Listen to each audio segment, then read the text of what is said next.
اسی طرح کا اپنے غلام کو پہناتا ہوں۔ تو وہ خود بیان کر رہے ہیں، وہ لوگ اظہار کر رہے ہیں کہ ہم نے یہاں نبی پاک علیہ الصلوۃ والسلام کے تنبیہ کرنے پر ہم نے اپنے غلام سے، خادم سے یا کسی غلام سے معافی مانگی، تو معافی مانگنے سے بندے کا قد کبھی چھوٹا ہوتا ہے؟ میرے نبی پاک علیہ السلام نے فرمایا جو معافی مانگ لے اللہ تو اس کی عزت میں اضافہ کر دیا کرتا ہے۔ تو اس لیے ایک تو جہاں یہ معاملہ ہے وہاں، اور دوسری جو آیت میں نے تلاوت کی اس میں اللہ کہتا ہے کہ غصہ پی بھی جاؤ، معافی مانگو بھی اور معاف کر بھی دو۔ والکاظمین الغیظ والعافین عن الناس، فرمایا وہ لوگ جو غصہ پی جاتے ہیں اور لوگوں سے درگزر کرتے ہیں، لوگوں سے درگزر کرتے ہیں۔ واللہ یحب المحسنین، اللہ ان احسان کرنے والوں سے محبت فرماتا ہے، ان سے اللہ پیار کرتا ہے۔ تو رب فرماتا ہے جو غصہ پی جاتے ہیں والعافین عن الناس، اور لوگوں سے درگزر کرتے ہیں، ایک تو معافی مانگے اور دوسرا معاف کر بھی دیں۔ اگر دل میں کوئی بات ہو تو معاف، ہر روز لوگوں کو معاف کر کے سویا کریں۔ پہلے تو اس طرح کا کوئی کام ہی نہ کریں۔ ایک شخص نے جملہ کہا تھا، لکھا تھا، کمال لکھا تھا، اس نے کہا تھا کبھی ایسا کوئی کام نہ کرنا کہ کوئی تمہاری وجہ سے جا کے رب کے سامنے رونا شروع کر دے۔ ایسا کوئی کام نہ کرنا کہ کوئی بندہ تمہاری شکایتیں اللہ رسول کو لگائے، اس طرح کا کبھی کام نہ کرنا کہ وہ تڑپ اٹھے اور کہے اب تمہارا شکوہ میں نے وہیں کرنا ہے۔ کچھ لوگوں کی شکایتیں کرنی پڑتی ہیں اللہ رسول کی بارگاہ میں بھی، اپنے مشائخ کی بارگاہ میں کر دیتے ہیں بعض اوقات، انسان وہ بے بسی کے عالم میں کرے یا بہت زیادہ تکلیف اسے سہنی پڑے تو تب کرے، ہو جاتا ہے۔ تو ایک تو ایسا کریں نا، اور کوشش کریں لوگوں کو معاف کر دیں، اپنے دل سے چیزیں نکال دیں۔ دو لوگ بیٹھے تھے نا حرم مکہ میں، ایک صاحب کہہ رہے تھے کہ میرے اوپر وہ بدر میں جو قتل ہو گئے کفار، ان کا ذکر چل رہا تھا، تو دونوں گفتگو کر رہے تھے بدر میں ہمارے اتنے لوگ مسلمانوں نے مار دیے۔ تو ایک ان میں کہنے لگے کہ اگر میرے اوپر قرض نہ ہوتا اور میرے چھوٹے چھوٹے بچے نہ ہوتے تو میں تو تلوار لے کے جاتا اور مدینہ شریف جا کے معاذ اللہ بدلہ لے آتا۔ دوسرا کہنے لگا میں دیتا ہوں نا تیرے بچوں کا خرچہ بھی اور میں تیرا قرضہ بھی اتارتا ہوں، تو جا۔ اس نے کہا پکی بات ہے؟ کہا ہاں، قرضہ بھی میں اتار دوں گا، تیرے بچوں کا خرچ بھی اٹھاؤں گا، تو جا۔ اس نے خنجر تیار کیا، تلوار تیار کی، گھوڑے پہ بیٹھا، گلے میں وہ تلوار اس نے اپنے ڈالی اور مدینہ شریف آ گیا۔ اتفاق کی بات یہ کہ ملاقات حضرت عمر سے ہوئی۔ جناب عمر کہنے لگے مجھے تیری نیت ٹھیک نہیں لگتی، پکڑا کدھر آئے ہو؟ کہنے لگا میں تو بدر کے قیدیوں کے بارے میں بات کرنے آیا۔ فرمایا تلوار لے کے چل تجھے حضور کے پاس لے کے جاتا ہوں۔ نبی کریم کی بارگاہ میں لے گئے تو حضور فرمانے لگے کیسے آئے ہو؟ کیسے آنا ہوا؟ کہنے لگے جی میں تو بدر کے جو قیدی آپ کے پاس ہیں ان کی بات کرنے آیا تھا۔ تو حضور فرمانے لگے چل پھر باقی کی میں سناؤں۔ خیال آیا مسلمان نیک و بد پہچان جاتے ہیں، محمد آدمی کے دل کی باتیں جان جاتے ہیں صلی اللہ تعالی علیہ وسلم۔ فرمایا میں سناؤں؟ حضور کیا؟ فرمایا تم اور فلاں بن فلاں وہاں بیٹھے ہوئے تھے نا حرم مکہ میں فلاں پہاڑ کے ساتھ ٹیک لگا کے، اور تم نے یہ کہا تھا نا کہ قرضہ نہ ہوتا، بچے چھوٹے نہ ہوتے تو بدر کے مقتولین کا میں بدلہ لیتا۔ یہ سارا کچھ طے کر کے پھر آئے ہو تلوار لے کے، اور یہاں کہتے ہو میں قیدیوں کے بارے میں بات کرنے آیا تھا۔ اس کے تو پسینے چھوٹ گئے،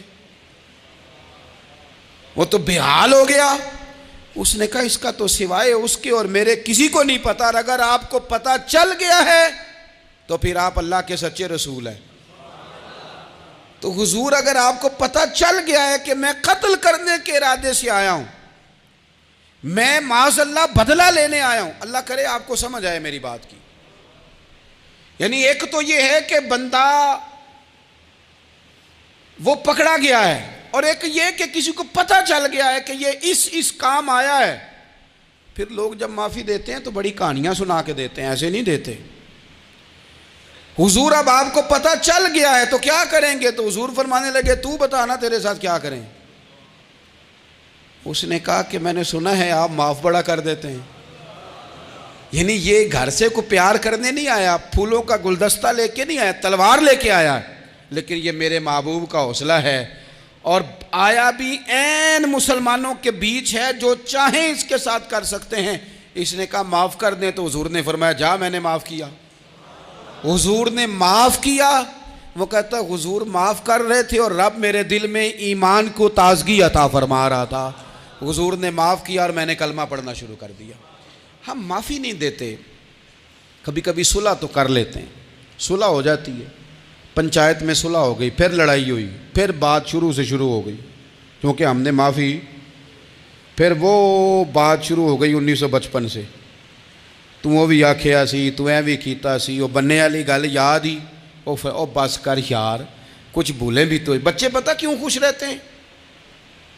آؤ گے پتہ ہے بچے کیوں خوش رہتے ہیں؟ بچوں کو بات بھول جاتی ہے، اس لیے بچے، اماں نے ادھر 2 تھپڑ مارے 3-4 منٹ پہلے، اور اگلے 5 منٹ میں اماں نے پھر ماتھے کا بوسہ لیا تو بھول گئی بات۔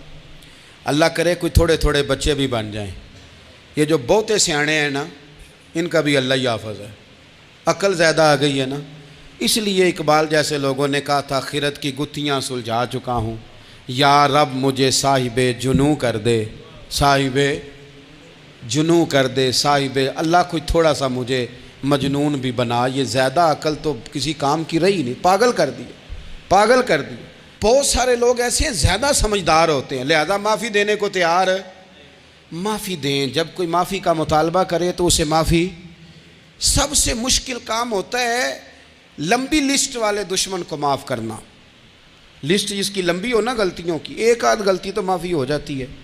کچھ لوگوں کی لسٹ بھی بڑے کچھ عادی مجرم بھی ہوتے ہیں، لسٹ لمبی ہوتی ہے، ان کو معافی دینا بھی تھوڑا سا مشکل ہوتا ہے۔ لیکن کمال بھی یہ ہے کہ جس کی لسٹ لمبی ہو اسے یک جنبش قلم بندہ معاف کر دے، کو چھٹی ہو گئی جا تجھے معاف کیا۔ اور یہ ہمیں کیوں کرنا چاہیے کہ میرا رب بھی ایسے کرتا ہے، میرا رب بھی ایسے، وہ گنواتا تو نہیں نا، یہ بھی کیا، یہ بھی کیا، یہ بھی کیا۔ حضور فرماتے ہیں، ذرا سننا حدیث، حضور فرماتے ہیں کچھ لوگوں پہ اللہ کرم کی چادر ڈال کے نا قیامت والے دن، یہاں بھی اس نے پردہ رکھا تھا تو وہاں بھی کرم کی چادر ان پہ ڈلے گی، تو اللہ فرمائے گا یہ گناہ کیے تو چھوٹے چھوٹے گناہ اس کے گنوائے جائیں گے، یہ اب وہ ڈرے گا، چونکہ پتہ تے سارا ہے نا سردار نو کیتیاں دا، اب وہ ڈرے گا، چھوٹے چھوٹے گناہ اس کے گنو، تو اس کا خیال ہے بڑے بڑے بھی نہ سامنے آ جائیں، چھوٹی چھوٹی غلطیاں اس کی گنوائی جا رہی ہیں، جو ڈر رہا ہے، کانپ رہا ہے۔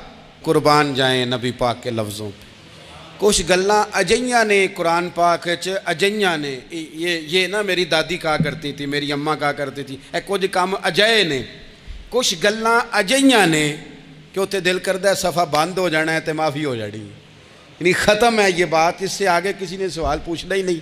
چھوٹے چھوٹے گناہوں کا اللہ تذکرہ فرمائیں، یہ کیا یہ کیا یہ کیا، یا اللہ ہو گیا۔ اب بندہ ڈر رہا ہے کہ بڑے بڑے بھی سامنے آ جائیں گے، لیکن چھوٹے گناہوں پہ ہی فل سٹاپ لگا کے نا، تو رب فرمائے گا یہ جو تیرے گناہ ہیں نا اس کے بدلے تجھے نیکیاں دی جا رہی ہیں، تو نے سچی توبہ کی تھی تو ان گناہوں کو بدل کے نیکیاں بنایا جا رہی ہیں۔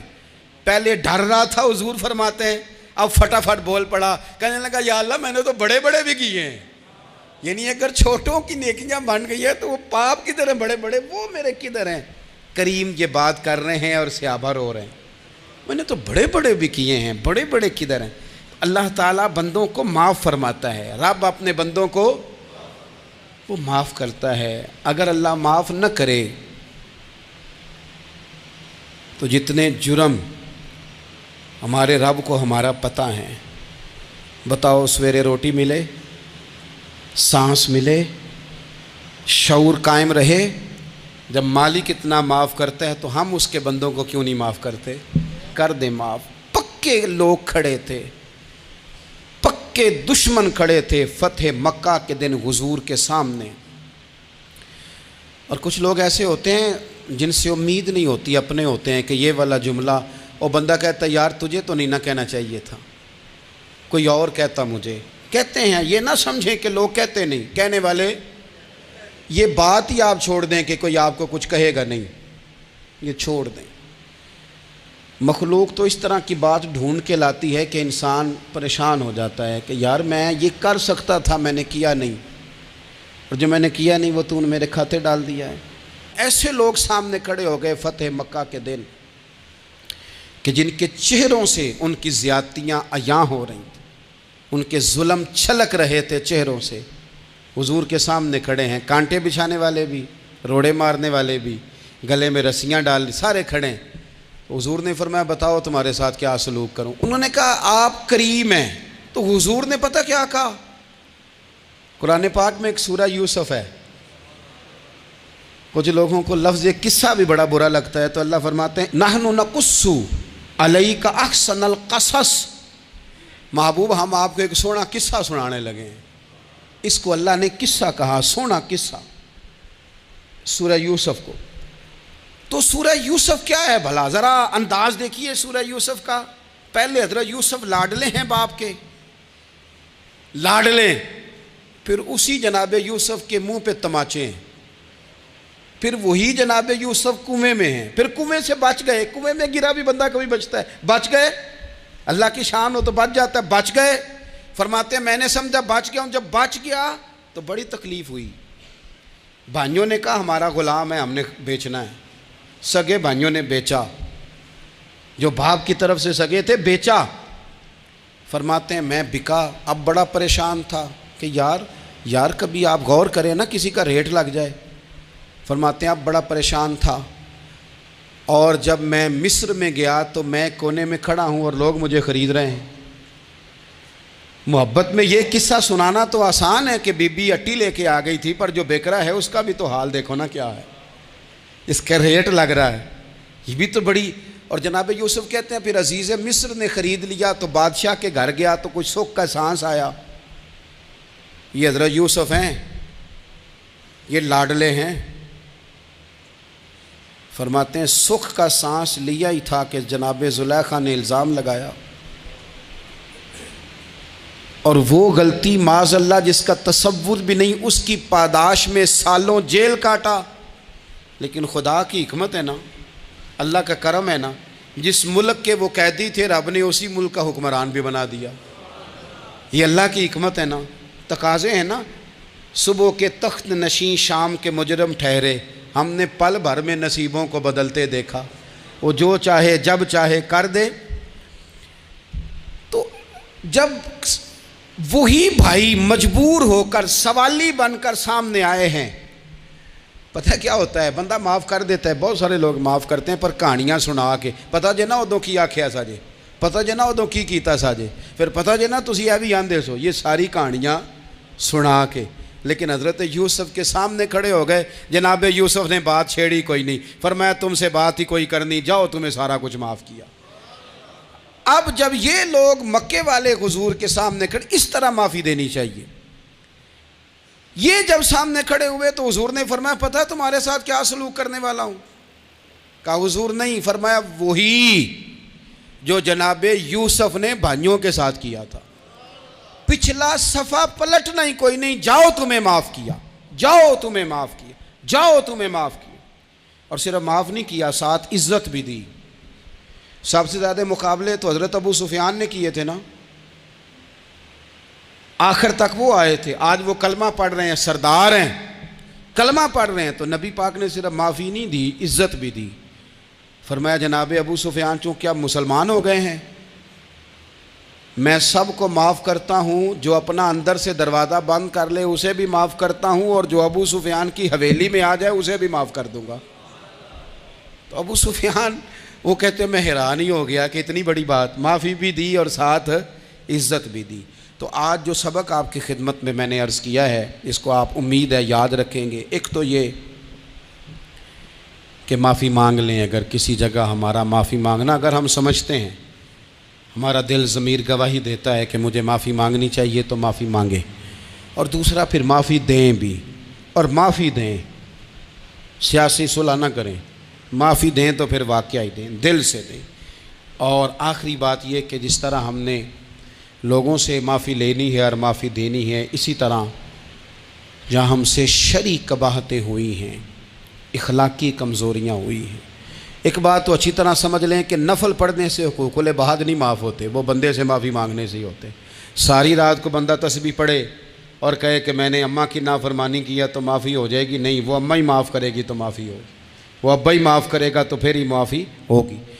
تو جو جہاں شریعت کی مخالفت کی ہے وہاں بھی معافی مانگیں، اللہ کے حضور گڑ گڑائیں، توبہ کریں، اور توبہ بدل جانے والی کریں، تبدیل ہو جانے والی توبہ کریں۔ معافی مانگ بھی لیں، معافی دے بھی دیں، اور آپ سے یہ بھی گزارش کروں گا کہ جہاں اللہ رسول کی ہم سے نافرمانی ہوئی ہے وہاں تنہائی میں 2 نفل پڑھ کے تنہائی میں اللہ تعالیٰ سے بھی معافی کے خواستگار ہوں۔